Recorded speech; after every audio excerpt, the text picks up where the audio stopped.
Today's episode is the first of two shows recorded in front of a live audience at the beautiful Stonyford Estate, home of Susan and Will Brinson in the Hudson Valley, New York.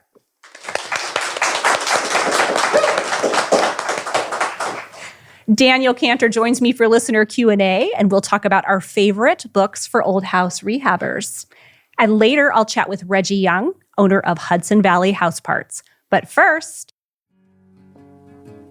I'm Stacy Grinsfelder from Blake Hill House, and you're listening to True Tales from Old Houses, episode number 86.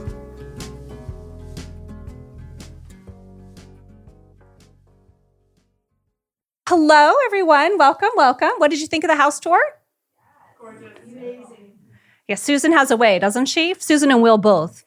Yeah. And I just want to say quickly thank you to Susan and Will for opening up their gorgeous house for this live audience event. We were here last year, had such a good time. We thought we would come back and do it all over again. So I appreciate all of you in the audience being here. This is always a lot of fun. And I have Daniel here with me today. Hi, Stacy. How are you? I'm good. You're here for Q&A, but then I just decided to make you my co-host, so I hope that's okay. We can make this permanent. That's fine. Oh, you heard it here, folks. I just want you to know that there's no money involved, FYI. Okay, well, we'll talk. Okay, twice as much work, and I can't pay you, but it'll be great. Kind of used to that. Yeah. You're going to love it. We're going to work together so well. All right. Well, before we dig into today's episode, I do need to offer a quick thanks to my Season 8 supporters, Sutherland Wells, Preservan, and The Window Course. And these sponsors, they are handpicked to be relevant to the Old House audience. So please do take a look at what they offer. And you are welcome to use and enjoy my coupon codes too. And those codes are always right in the show notes or also on the website.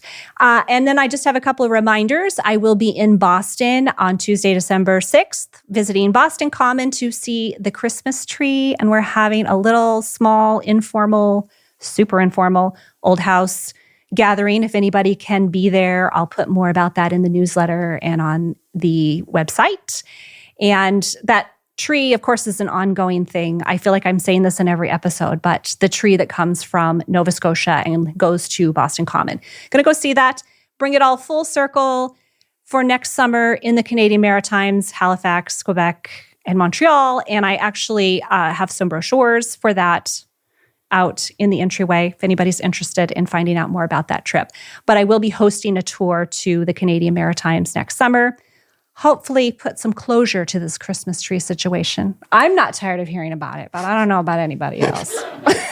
We love it. You love it. Never stop. I'm looking at you to, please affirm me. I'm Jewish and I can't get enough of... Of Christmas? It's all I want for Hanukkah. Yes. All right. Well, I'll be talking more about those things in the newsletter and also at True Tales from Old Houses. And that's it. That's all I wanted to say. I've been doing long announcements the last few episodes. We don't need that. We're here. We're here to see you, Daniel, and we're here to see Reggie as well. So I have a few announcements. No, oh, yeah. Go for it. I don't. Well, what have you been up to lately? Oh, gosh. I've been mostly renovating this duplex building that I bought down the street from my house. Major rehab project and fully occupied. So renovating a house around 8 people and trying to keep their lives fine and intact and not inconvenienced by this has been a challenge.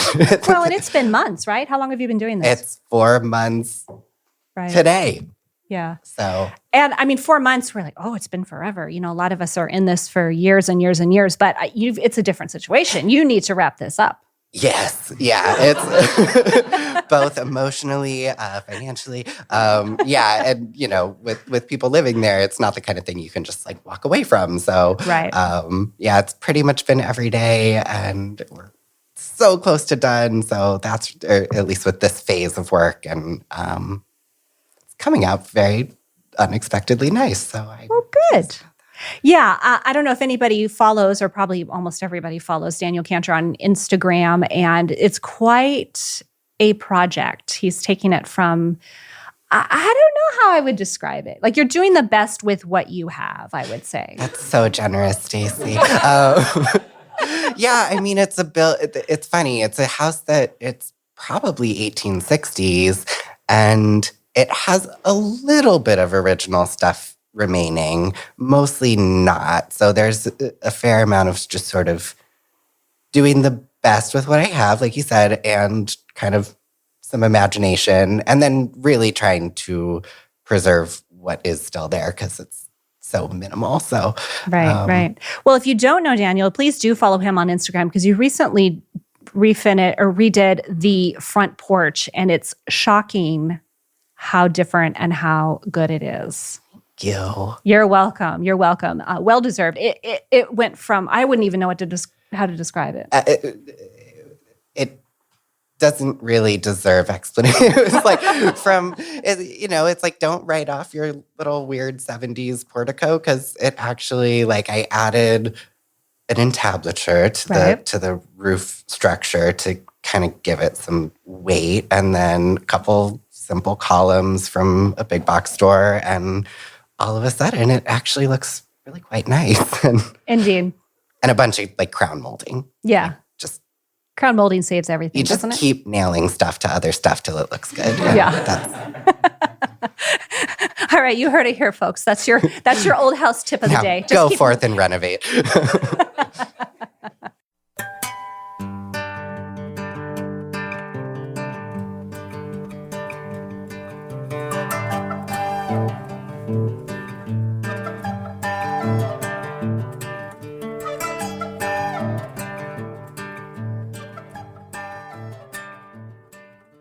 I guess we should move into listener Q&A. Are you ready? Yeah. The question we have today actually came from Erin, and she asked, can you recommend a book that has the anatomy of a house so I can use proper terms? And let's pull out our cheat sheets. I think proper terms are really helpful, especially when you're hiring contractors, when you are Googling. How many of us Google, right? Like, yeah, got to look up something. I've never heard of it. You've never heard of Google? No. Yeah. It seems like something that you could really use. Okay. Yeah, it is definitely catching on. All right. When anybody's going to YouTube University, you're all familiar with YouTube University, right? And you can look up, at least have an idea of the term so that you can narrow in on what you're looking for. So why don't you start? About books? About books. Oh, I can't read, Stacy. I do like pictures. So I would say my first recommendation has got to be Get Your House Right, Architectural Elements to Use and Avoid by Marian Cusado and Ben Pentrith. I probably mispronounced both of their names, but it's a rather dense but very detailed and very just super helpful reference. And a lot of it is sort of geared toward if you were building a new house, but you wanted to kind of have it use traditional architectural elements, because I think it's the idea sort of modern architecture is so focused on like modernism, but the American marketplace for homes is actually quite traditional. So what you end up with are these architects that are not especially trained in classical architecture, designing houses that are supposed to look classical. Right. And they do a bad job of it. So this book is here to help you get your house right, as the name implies. Yeah. All right. That's on my list too. I have other books. Oh, I'm so glad. Why don't you tell us about another book? I'd love to, Stacy. My list is shorter than yours, and you just took one of my books. So go ahead. Oh. Do you want to do the next one just in case? No, because then I'll be out. Okay. So I can't recommend enough Martha Stewart's New Old House, just because A, it's actually very informative, and B, it's hilarious. So she wrote this book. I think it was her second book after like the entertaining one, or I'm going to get that wrong and people are going to be mad, but I'll let you know. Just cut it. Yeah. But it's about, so she buys this house next to her Turkey Hill property, I believe, colonial era home or colonial revival era home, and renovates it as only Martha Stewart does. So she has the whole house sandblasted to prep for paint. It's a wood-sided house. She does move a lot of walls. Like, it's very on that line between renovation and restoration, but it's very detailed. And like, if you care at all about Martha Stewart, it's just hilarious because she does these journals at the end of every day. So at the end of each chapter, there's like what happened that day. And it's always like Carl out sick. Like they're super boring. And then like, it's like that late 80s photography. So the contractors are all like shirtless and smoking. And like, it's great. It's funny.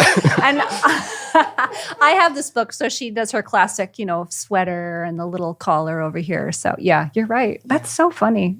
Very, very funny. All right. Well, Windows, what do I know, right? Always Windows.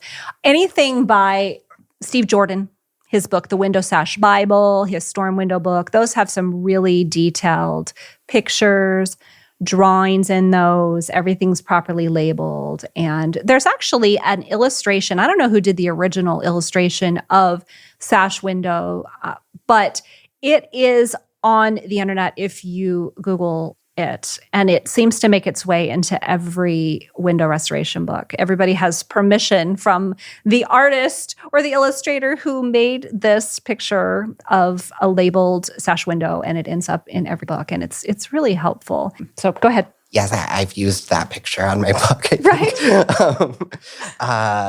Next, I gotta do a field guide to American houses by Virginia Savage McAllister. It's a beautiful book. I've leafed through it so many times, but not really dedicated myself to reading it. I hear that. It's on my list too. I'm sure it's wonderful. Yeah, it's actually on my list too. And I use it mostly for identifying different houses. So if I'm out and about and I think, I saw this really interesting house, what era is it from or whatnot? And then there are some more descriptions in it about what makes that particular style of house that particular style. It is really helpful. I also like Restoring Your Historic House, the comprehensive guide for homeowners from Scott Hansen. He was just on the podcast a few episodes ago. And that one's really comprehensive, as he says, lots and lots of pictures, illustrations, drawings, suggestions for best practices for rehabbing an old house. Really good one. So do you have others on your list? I sure do, Stacy. I also put Renovating Old Houses, Bringing New Life to Vintage Homes by George Nash. I honestly don't remember a ton about this book, but I do remember that it was like the first book that I bought after I bought my house because I was like, I don't know what I'm doing. And it was very detailed and very sort of helpful for just prioritizing project, how you kind of get from point A to point B. I liked that book a lot. And we're actually going to be talking about that during the next episode, during the next Q&A. We'll talk about. Did I just segue? You did. Early? Very nice. Oh, no, it's all right. It's not too early. Thank you. Do you have any more? Because my list is done. So this is not necessarily the question, but if you're interested in just like kind of the DIY, like, I think books are still helpful for that as a blogger and member of YouTube University. So you can find these at like big box stores up by the front. There's usually books that are like Complete Plumbing or Wiring 123. So Tauntaun publishes like various ones, and they're helpful. They're succinct. They have a lot of valuable information. So just to have something on the shelf that's actually like everything in one place rather than scattered all over the internet is kind of nice. Right. I think that makes a lot of sense. We'll put this list of books that we talked about today on the show notes. So if any of them sound interesting to you, you can grab them or take a look at them at another time. But if you have a DIY or old house question for a guest and I to answer on a future episode, just head on over to True Tales from Old Houses and submit it through the contact form. And thank you for doing this with me, Daniel. My pleasure. Yeah. Should I leave your mic on? You can continue to be my co-host. Yeah. He's a bit of a wild card. I'll try to we'll be see real how quiet. This goes. Yeah. I have the power here, Daniel, so I can just like shut it off. Okay, I'll try not to get mouthy. All right, and now it is my turn to ask you a question. And this season, I want to know regarding old house ownership, what do you wish you knew then that you know now? And you might notice, Daniel, that I put some cards in front of you. And these are from our audience. I have some answers from our audience. I'll go ahead and read the first one. So regarding your old house, what do you wish you knew? This one comes from, I believe, Joel, that everything is repairable, but some things aren't worth the effort. Yeah, good point. Good point. Have you discovered that as well? Yes. Yes. Yeah. I think that's a really helpful thing to know is everything is repairable, because I think that's the thing that freaks people out the most is just like, what if I break it? What if it's, and Right. houses are Repairable. malleable and repairable and forgiving. How about yours? Oh, how do you prioritize the order of a renovation that you are living through? Okay, so they wish they knew how to prioritize. Oh, sorry. Should I read the whole question? Oh, you don't have to read the whole question. No, Okay, next time. it's not. I'm going to get it right. Like Jeopardy, right? All right, who did that one come from? It came from Alex and Marco. Excellent. Okay, this next one's from Brittany, and she wishes she knew not to start all the projects at once. I think a lot of us have probably been in that boat before, and then all of a sudden you look around at your house and realize, oh my gosh, what have I done, right? I've torn it all up. Now I have to put it back together. All right, you have another one there? Yes. What do you wish you knew that you know now, from Ashley? A lot of windows is great, but can be very expensive, fixing, painting, dressing, etc. Mm-hmm. True. And Yep. heating. Yeah, true. Yep. Drafty old windows. And Christy says, there's a steep learning curve. You get much better as it goes on. So start with the back bedroom and work your way up from there. Good point. Yeah. Well, if you have an answer to this season's question and you would like to leave a voicemail, head on over to truetalesfromoldhouses.com and click on the mic icon in the bottom right-hand corner of the page. And follow the prompts from there. You may use your phone or computer as long as it has a mic, and you're also welcome to submit your answer through the contact page or to send me a message through social media, whatever works for you. And again, this season's question is regarding old house ownership. What do you wish you knew then that you know now? So let me know.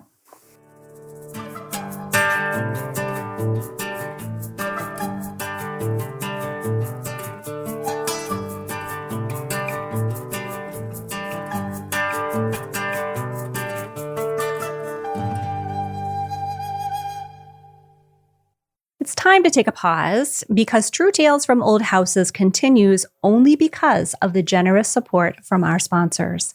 Once again, we are supported by the Window Course from Scott Seidler of the Craftsman blog. The Window Course is a step-by-step, do-it-yourself window restoration program that will teach you everything you need to know to successfully restore your wood windows. The Window Course offers all of the start-to-finish video instruction you need right now. And hands down, Scott is one of the best teachers in the business. You're going to learn so much. I know that a lot of us are wrapping up the hardcore window restoration projects of summer, but these colder months are the perfect time to take the Window Course. You have time to truly absorb the content so that you can hit the ground running in the spring. And there are also plenty of smaller window restoration tasks that you can tackle during the fall and winter. The course is self-paced, so you can go fast or slow, and there are several price points to fit your needs and budget. If you sign up for the Lifetime Access Package or the Training Package, then you'll get a free infrared paint remover, which is a $130 value. And even better, the Window Course is offered with a money-back guarantee, and I've got an active coupon code to share. Scott is offering True Tales from Old Houses listeners a special discount. For 10% off, visit thewindowcourse.com and use the coupon code TRUETALES. True Tales from Old Houses is also supported by Sutherland Wells, maker of exceptional polymerized tung oil finishes since 1965. All of the Sutherland Wells products are handcrafted in Providence, Rhode Island with the highest quality, sustainably grown tung oil. Tung oil, native to China, has been used for centuries as a durable finish for wood, metal, and stone. And unlike polyurethane, tung oil finish penetrates the surface of wood so it flexes and contracts as conditions change, making it the perfect pre-finish or protectant for everything from fine furniture to window sash and sills. I've started adding Sutherland Wells products to my oil primer for added flexibility and penetration, most recently on a window jamb as part of the bathroom remodel, and I am so pleased about how smooth the top coat of paint looks now. Now, specifically for pre-coat, I use Clarabelle's, but I also recently used Millie's as a standalone finish on a mid-century walnut dresser in my office. Coincidentally, Millie is also the name of my sweet dog, but Millie's tongue oil smells much better. It smells like oranges, whereas my Millie smells like dog. Sutherland Wells has an entire product line for whatever you're working on right now. Siding, hardwood floors, furniture restoration, cutting boards, you name it. To learn more about the complete product line, visit Sutherland Wells, WELLES, that's sutherlandwells.com. And to save 10% on your first order, use the coupon code TrueTales. True Tales from Old Houses is also supported by Preservan, a unique preservation franchise opportunity developed by longtime window restoration pro and friend of the podcast, Ty McBride. The mission of Preservan is to save the future by preserving the past. So what exactly is Preservan? Well, what if you could go to work every day on your own terms while also doing something meaningful within your community? What if you could start a home service business without owning complicated and expensive tools that are difficult to transport to and from job sites? The team at Preservan will train and support you to operate a Preservan business in your community, equipping you with the tools you need to perform sustainable wood rot repairs and build your own team of epoxy techs. You'll receive the playbook for a proven preservation business, exclusive access to Everresin epoxy products, business software, and all of the marketing, advertising, training, and technical support you need. Owning a Preservan franchise offers the perfect opportunity for work-life balance while serving your neighbors and community in a recession-proof industry. You'll get to work your own hours and spend the rest of your time in ways that are important to you. To learn more about becoming part of the Preservan family and their mission, go to Preservan, Preservan. Go to preservanfranchise.com/truetales.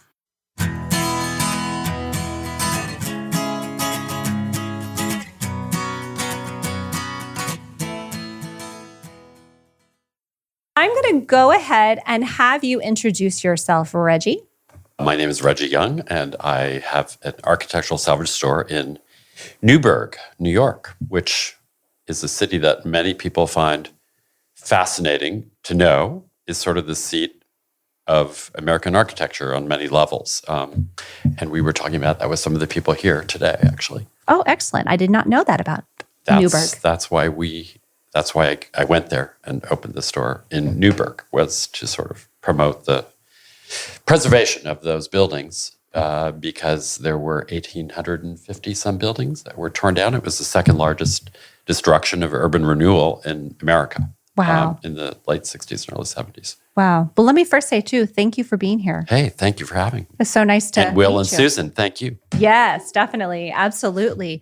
Tell me more about that destruction. When did that happen? When did that start happening? And Well, the bridge went in 1963. The bridge opened. So it was being built for several years before that. But that's when 84 suddenly severed Newburgh from the area of north of Newburgh called Baumville, which is where the Delano family and Roosevelt families were. That was one of the great estate areas of the entire Hudson River Valley, was the town of the area of Baumville. And the thruway, the New York State Thruway, was finished around that same time. So kind of everything connected. Newburgh went from being sort of surrounded by pasture to intersected by huge highways. Factories closed by the late 60s. The waterfront was abandoned, and there were squatters. And there was the Stanford White Bank that was bulldozed. Right now, they're actually redoing the sewer that goes down the hillside. If any of you have been to Newburgh, when you get to the end of Broadway, there's a huge hill. That was the oldest part of the city. oh, That hill was not a hill. It was actually the early part of the city that marched up the hill. So all of those buildings, and because it was the late 60s, they bulldozed all of that into itself. So all the artifacts are still there. So someone was just telling me about finding in the dig that they've been doing on the sewer line, finding architectural elements, marble architectural elements. It's all buried there on the hillside. so they bulldozed and Yeah. just buried everything. Yeah. Wow. Yes. That's crazy. Crazy. I was looking at an estate recently in Greenwich, Connecticut, and there was a spectacular like one of the best federal mantelpieces I'd ever seen, probably 1790. I said to the guy that's clearly not original to the house because the house was later. And he said, oh, I got that in Newburgh in like 1969. He said, we used to just drive to Newburgh and we'd go down to the waterfront and we'd go in those buildings and we'd just take anything we wanted. Wow. It's sort of hard to imagine that, right? Right. Yeah. That stuff is spread all over the East Coast and a lot of it's just buried under the ground on that hill. I'm just shocked. That's really hard to wrap my brain around that's all there in the hill. So when did you come to the Hudson Valley? You said you started Hudson Valley House Parts. Tell me how that started. That started kind of as a result of the housing crash because I owned a huge stone mansion in Athens, New York, which I spent many years restoring on the highest point in Athens with a 360-degree view. And it was a stone house built by a Scotsman in 1812. The walls on the basement level where the kitchen was, which had a view of the Hudson River from the basement kitchen, were 3 feet thick. And the house had been neglected and had leaks, and there were parts of the wall had a huge crack in it. So we spent 5 years mixing our own mortar from 7 different kinds of sand and 50-gallon drums of putty. And that's when I was like, I really need to become like a lime mortar expert. So that's when I started studying and first went to U.S. Heritage Group in Chicago and took their class. And then I took everybody else's class. And we used that house then as a learning laboratory for other classes. And a guy named Dennis Heafy, who still may actually maintain the skin of the Statue of Liberty. He's like 5th generation tin knocker from Syracuse, taught tin cairn roofing repair. So we used every aspect of that house, which had many aspects of restoration, to kind of teach people, which was great. And then the housing crash happened, and I was like, you know what, I can't really. We did restoration projects, and I had 30 people working for me every day, and we were like, it's over, for that period of time. So I had to sell the house and move back to New York, where I did brownstones in Brooklyn for the next decade, mostly restoration projects. So in the meantime, I had always had this thing about Newburgh because I wanted to take my classes there because it was more urban and it was more needed, and the buildings were all crumbling, and particularly in terms of lime mortar, the buildings are all masonry and falling apart. And because of the history of Downing creating the pattern book for American cottages, that was my goal. So I found the perfect space 5 years ago, and that's sort of how I was on the buying end because I bought tons of salvage over 40 years. I used to build restaurants in New York back in the 80s and the 90s. And I got to know all the salvage people sort of up and down the East Coast by buying from them. And the Hudson Valley doesn't really have enough salvage. Like there's actually rather few salvage places. So that seemed like a really good idea at that time. At that time. Yes. And we'll take a pause. Yes. To be continued. Yes. I do have a question. What makes salvage different from antique? I know that they're antiques, but is there a difference? I mean, I think of salvage as building elements. Rather, I think of antiques as an object that you can put in your car or the back of your SUV, perhaps, or maybe a truck, but put it together in your house as a thing. Salvage is like you have to tear the wall out of your house to put. Okay. All right. Probably. Yeah, that's good. Makes more sense. Sure. All right. So you were continuing to tell us about starting Hudson. So the thing about salvage, I have to say, I'm on the fence about like the future of salvage. And there are a lot of salvage places that are closing as we speak. I just read about 2 of them in Philadelphia that are not to be with us anymore. One that I just heard about, another one that's one of my favorites. I won't mention it because it's not. Haven't talked to them, but that is also perhaps closing. It's a very hard thing to do. So we spent our entire summer salvaging the Princeton Theological Seminary campus, which was a group of buildings that were built in 1929 by a very well-known architect who'd gone to Princeton. These buildings should never have come down because they were spectacular buildings.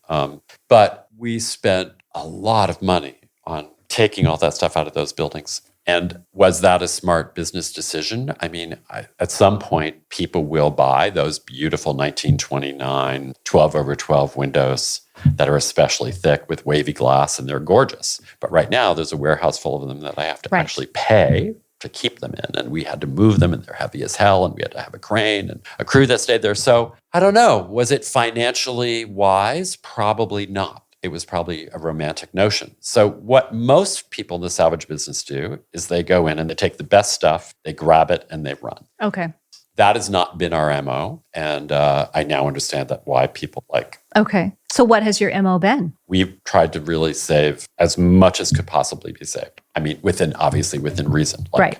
But it's economically really challenging because it costs a fortune to take this stuff out carefully, to load it, to crane it down, to truck it, to then reload it in wherever it's going, sometimes reinstall it so that people can actually see what it is, because things don't sell if people don't understand them. So it's a challenging thing Right. to do. Far more into it probably than most people realize. Yeah. More labor More than I intensive. realized. More for than you sure. realize. Yeah. So what does it look like? Does somebody call you and say, hey, Reggie, this building is coming down? And then how do you get to the place where you're going? How do you have permission to go in there and do the things that you do? I mean, now I feel like because we're not even that established. We're only been there for going on 5 years. Okay. But I almost need a full-time person now to respond to the number of people. Do you want to do that? Here. Okay. Thank you.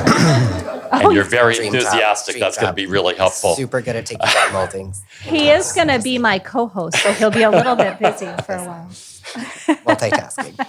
The number of people who want to get rid of their stuff, just yesterday, I probably had 4. So off the top of my head, I had a tutor that approached me that want their period-colored bathrooms salvaged, all the steel windows salvaged, blah, blah, blah, blah. Mm-hmm. Then there was another house in New Jersey. Every day, and then there's the reality of okay, there's the phone, and then there's the Instagram account, and people are responding on the Instagram, and I yes. can't track them because there's nowhere to file on Instagram. And then they're emailing, and then they're calling, and they're leaving messages. And sometimes I feel like, oh my God, how the day, because it's so intense, the amount of stuff Right. that people want dealt with. Sure. We'd need a full-time person to just say, no, thank you, is the Right. problem. So I don't know where it's going. There's stuff. As I travel around the East Coast, we were talking about this earlier, we see highways being expanded, fulfillment centers, the whole East Coast. Outside of Philadelphia, it's insane what's happening in the entire New Jersey and Lancaster County along Route 30. Fulfillment centers everywhere. So every old stone house and every old classical federal brick house is coming down. So we're salvaging right now in a beautiful house in Morristown. Just one of the best sort of colonial revival houses I've ever seen, but it's now surrounded by roads. No one's Right. going to restore that house ever. Nobody wants to live there in that Nobody's situation. going to do that. Right. So our built environment, from my perspective, is going to change so dramatically in the next 20 years that we're not going to recognize our country. Really, from an architectural standpoint, I think it's going to be shocking because the handwriting is on the wall. Right. Do you travel across, not necessarily for Hudson Valley House Parts, but do you do a lot of travel across the United States, sort of regionally, just to look at what's going on in other places? Before I opened Hudson Valley House Parts, I did. Right. But now this is all you do. Yeah, this is now all I do, right? Is there anything that you always try to save? Is there one thing that just always tugs at your heartstrings? You think, I got to go get that. Windows. That's why we're Yes. bonded. We are bonded over windows. In fact, I have 60 12 over 12 windows if you need In to case have I a need couple of one? 12. Yeah, in case I need Right. one. So windows. I have a thing about lighting. So lighting is we're actually about to do a salvaging project in the San Remo apartment building on Central Park West. And there are herringbone parquet floors. That's something that I don't normally do because it's so labor intensive, but we're going in there to test next week, and I can't wait to see if we actually get those out quickly in one piece that make it financially feasible. Kitchens, antique kitchens, particularly early ones, are always, anything about that is, Right. yeah. So one time I called you. We were trying to get this together. We were trying to figure out if we were going to get together for this interview in Valley. And you said, can I text you later because I don't know, you were in a rush. You were heading to Rhode Island or New Jersey or something. And you said, I have 6 hours to save this something. I don't know what it was you were working on, but you sounded very rushed. Like, I am going there to save this building. That may have been Princeton. Okay. So I got that call on Friday at 3:00. An architect actually called me and he said, I was just in Princeton and I was just talking to the developer who's about to take down the entire Princeton Theological Seminary complex. I think that was when you called me. Okay. And it's the kind of thing where you basically have to get in your car, which is what I did. In 10 minutes, I was in my car on my way to Princeton. Right. Because it was a salvage emergency. yeah. because you don't know if they're going to sign a deal with like the demo company, and then the demo company is not going to let it be salvaged. I mean, this is a constant thing. Like we're the like the romantic, like, oh my God, we're going to save those windows kind of people. And then there's the demo company, and they come in with these like mega, the size of this equipment, and the jaw is like, the wrecking ball too, yeah. right? So these things are like super time sensitive, because if you wait a minute, something else changes and something else happens, and then like all that stuff is bulldozed. So that, I see that all the time. Right. So I think you caught me at that moment. That was Okay. a particularly wild one. Yeah, it was really funny because I was thinking, wow, this is a lot more, high stakes than I was expecting. Yeah. Like, are you on a TV show? Is this like a moment on And then it's commercial? wildly emotional too. Right. Like the house we're doing right now in Morristown, the family who grew up there, and their father was a doctor, and it's a family home. So you're taking apart a house that clearly everybody understands is not going to be restored and lived in anymore. But, as a little girl, she would run out of those beautiful French doors with those circular patterns onto her balcony and look at the garden. Right. And scream, "Good morning to America." So it's very emotional for people. And Right. it's the people that work for me find all of this so fascinating, because none of us ever really thought this through. Sure. And now that we're actually like doing it, it's so much more complex. Right. Well, I was going to ask you, how do you compartmentalize your feelings about, there has to be some, I would think almost anger sometimes maybe, or as you described, sadness, and you want to stay focused on what you can do and not get mired in what you can't do. Instagram has really taught me my boundaries, because I have people yelling at me. Really? What are they yelling at you As about? you've probably seen, perhaps, on I my Instagram. haven't. I try to stay out of the comment section of pretty much everything on the internet. So sometimes I think people think that I'm the one making the money. And I want to say, like, I'm the for-profit company that pays all the people to go in there and actually salvage it and then store it and then move it and then hope that we sell it someday, right? But people, like, I think they're rightfully upset about like losing America. But I think they don't realize that by the time somebody like me comes along, the handwriting is already, the ink is already dry and the deal is already done. And we're lucky that we even get to save this stuff, because most of these people don't really care. Sure. A lot of the jobs that we do simply because of the public perception. The developer wants public perception of having saved the stuff. They're not looking for us to pay them for it. They're looking for us to spend our money actually taking it out. But they want to be able to say we did the right thing. And that's what I see as a rule is happening right now, because towns are Is pushing that back. enough for you? Can you or is it kind of an eye-rolly thing where you think, oh, thanks for paying it lip service? Or from your perspective, is it at least we get to do it? I'm just a realist at this point. Sure. Like, this stuff is coming down, and it's coming down everywhere. And frankly, a lot of it's not being saved. And I'll give you an example. I was at a preservation conference a decade ago, maybe. It was probably a decade, in Philly. And I was staying by myself in an Airbnb, and I was walking into town at the end of the day through the campus of Penn to get to Center City to have dinner by myself. And I turned the corner, and there was like a crane coming out of the top of the convention center, which is where Truman accepted his nomination, where the famous flower show always happened. And I was like, is that possible? Is that a crane coming out of the top of the convention center? And I turned the corner, and the whole wall was missing. And the proscenium still had the drapes hanging. And there was a crane, and the whole side of the wall was gone. And I don't know if any of you are familiar with that building, but it had a life-size frieze of the history of America that wrapped around it. So it was like Native Americans, and it was all life-size. So the whole frieze was probably 10 feet tall, and it wrapped that entire building. And I literally grabbed this woman in her scrubs coming out of a building and pulled on her and said, like, how could this even happen? And she was like, well, Penn's got a lot of power. And I was like, did people protest? She was like, there were a couple protests, but Penn gets what Penn wants kind of thing. So it came down. And then fast forward like 5 years ago, I was at Good Old Things in Scranton, and there's the frieze. And as you enter Good Old Things, that entire frieze is like 70 running feet as you walk in their driveway. But anyway, I don't know how we got on that topic, but I don't know. I'm just listening. we're just It's talking. good. We're just chatting. Okay. Yeah, it's all good. There's a lot of salvage out there. Right.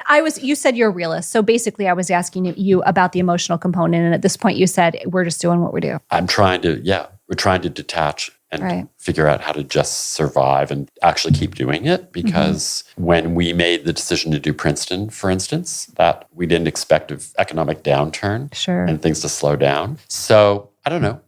I'll be impressed if we're having this conversation in 3 years and we've figured out how to make this more sustainable Sure. as a business. Well, we are a big group here. So everyone, it sounds like we have 3 years to put our heads together, figure out how to keep this happening for Reggie and Hudson Valley House Parts. What do you think is the most interesting thing you've saved, or what do you think is the most interesting thing to you? It could be personal. You said one of the things you like the most, you have a soft spot for windows, but what's something that you found maybe that you thought, wow. I mean, I think that it just as a recent event, it's at the seminary, there was the gym building, which had the main gymnasium had 25 11-foot high steel palladium windows. Wow. So it's one thing to get a crane and lift them. First off, you have to jackhammer the way it works. Because it's brick, I'm sure, masonry building, right? Sure. You have to jackhammer the entire circumference around the entire window. Then you have to take the 800-pound steel palladium window out of the wall and put it down safely, right? At some point, you have to get it on a truck. Sure. And you can't really lie it flat and stack other ones on top of it without destroying it. You need a lot of bubble wrap So for that. it's the kind of thing where you're like, okay, now we're taking out 25 steel plating windows. We have to find someone who wants these. I posted them on Instagram and we removed them all, kind of like on a prayer that this was all going to happen, because to move them and store them, like how are you going to, Sure. It's kind of impossible. And it turned out that a friend of mine, I didn't ask her for permission because I didn't know I was going to talk about this. But anyway, she's near here and she has an event space, wound up buying 20 of them. And they're going to be part of a wedding barn environment at some point. They'll And be beautiful for they that. went right to their final home, which was what we were hoping to do. So, and it was a win-win because it sort of paid for us to have done it. And they got unbelievable product that to buy those new would be Right. a fortune. And it was a win. That was a win. That's great. And a really cool thing. Yeah. Because they're never going to come. I mean, where are we going to ever find those again? Probably Right, never. right. And she probably wasn't thinking, oh, what I'm really looking And she was like, I'm not doing this project for a while. And I was like, which is true. It's Like, exactly right. Sure. cool. Yeah. So do you have any other big projects in the pipeline? I know the Princeton thing really probably took it out of you. We're doing our last for the season now. I think we'll do the San Remo is our last one for the year. And then we'll probably take a break for a couple of months and just work on organizing it all and trying to sell it and Right. work with architects and designers doing what we do. That's great. So I guess that would be a good question. Who architects and designers buy these things and put them in their new buildings? All kinds of people. You probably know Makerista. Yes, I do. Gwen, right? Gwen recently bought a Greek Revival front door from an 1840 mansion in Peekskill. That was the Smith Mansion, built by one of the founders of Peekskill. Incredible house. Oh my God, what a crime. But you could live there in a condo, probably within the next 2 years, with an incredible view of the river. But this is like, people were out of their minds that we were salvaging that house. And I was like, the reality is, as a single family home on that cliff overlooking the Hudson River, where there are condos creaching in from every direction, is just not sustainable financially. Like, no one's going to buy that house and live in it as a private home anymore. It just doesn't happen. But she was able, I just noticed on her Instagram, they've been putting in the windows, and there's her front door that we shipped from Peekskill to Missouri, right? Is she? I don't know where she is, but I Montana. saw the door and I didn't saw the realize. door. I didn't put the Yes. 2 and 2 together. It's a beautiful door. The most incredible, like, carving, molding profiles that wrap the whole thing. It was really incredible. So people all over the country, we ship things to the West Coast often. We have a shipment going to Seattle next month of a barber house that we took down in Fleischmann's, New York, in the Catskills. There's a woman restoring a house out there who's bought all of the trim. We just sent all of the windows from the Peekskill house to Grand Junction, Tennessee last weekend. So we're kind of busy. Yeah. Doing You've got all a few this. things going on. Thanks Yeah. for stopping by, by the way. Yeah. So that's how it works. Right. Yeah. Right. Well, does anybody else have any questions that they've come up that they thought about? Yeah, Daniel, go ahead. Hey. Go for it. You want to? I was I've just been curious. monopolizing. Okay, so you mentioned a tutor that you wedded recently, and they wanted certain things salvaged. Was that because they are renovating, or the house is getting torn down? Like, Well, that one is being renovated. But when you say like the most exciting stuff or whatever. But I mean, tutors are victim to this often from what I see. And we recently, last year, salvaged one of the best tutors in Scarsdale. And I have been in a lot of those blocks in Scarsdale because we do a lot of salvaging. Scarsdale's coming down and turning into McMansion land. And we salvaged an incredible tutor. The guy actually tore the tutor down to spite the neighborhood. He actually lived next to What an it. expensive way to say And he basically, and we took out of there, talking about favorite things, the window that was on this stairwell, which was, I believe it's 9 panels, 3 across and then 3 high, very huge. That's pale lavender mixed with seated clear glass, extra small diamond patterned window, which I still have, which one of you could take on because it needs to be restored. But if you do, it'll be gorgeous. So the tutors are coming down, but this particular one is being renovated. So the people know enough to know that these things have value and should be saved, but they don't actually want them. Is that well, I think that, yes. And I think that people have this idea that someone is going to pay them a lot of money for the stuff. And we used to pay too much money. And now I understand why a lot of the salvage, like I go in many places and I won't mention particular salvage people, but they've had the big boys there. And the big boys are like, you almost have to pay us to take this away. And now I understand why it works out. The salvage place near me, there's 2 different facilities. I think they require people to bring them the stuff now. Wow. They're like, we'll sell it, but you're going to have to bring it. Wow. They have a facility full of things that they have salvaged. But at this point, if you want to bring it, go for it. But otherwise, we're not coming to get it. Wow. I can see why. Ours is pretty much like that too. Yeah. Really? Yeah. And like all the local plumbers have, worked out something where they bring them all the radiators and stuff and resell it to you for God, don't even mention the word $700. radiator. Oh my God. I know. Well, I also was curious, though, you have a soft spot for old windows. I imagine windows don't sell incredibly well. Like, are there certain things that just will sell and try to grab doors? Doors. It's all about doors. We have about 700 doors in our inventory right now. So I do need a door, by the way. We'll talk about it after. But I've recently discovered, like on our website, that we actually hadn't really broken out and called a doorway. Like they were kind of like mixed in. And so I have a thing for doors, but I really have a thing for doorways, like the entire doorway, if that means an entablature and side lights and the whole thing. And we have lots of those. And we hadn't figured out how to market them specifically as doorways, which we're working on. But doors are the number one selling thing for us. I don't know what that's like for others. Sure. Well, a door is always easier to hang when it has its doorway with it. And Otherwise, doors are not a all nightmare. equal either. Sure. Like I heard you say revival earlier. And so there's a beautiful federal door, but then there's federal revival. There's colonial revival. The number of revival, I find that the whole revival thing is fascinating. Aren't we pretty much mostly revival here in the United States? We are. And it's really an interesting genre because it's across so many different influences and styles that are brought in and mixed together within revival. It's really fascinating. Right. We should have a conversation about that sometime. That would be interesting. I've really enjoyed having you here, and I definitely think we should get together again and talk about old house stuff. We have more to talk about. I can tell you know your business. And I think learning. Absolutely. Yeah, thank you so much for being here today. Thanks for having me. I really, really appreciate it. It was fun. Thank you for listening to True Tales from Old Houses, and thank you to my guests and my co-host, Daniel Kanter and Reggie Young, and to Susan and Will Brinson, thank you for opening up your beautiful home to us. And to all of you sitting out there in the audience today, thank you for being here today and for making everything so special. To learn more about anything you heard about in this episode, visit truetalesfromoldhouses.com. Until next time.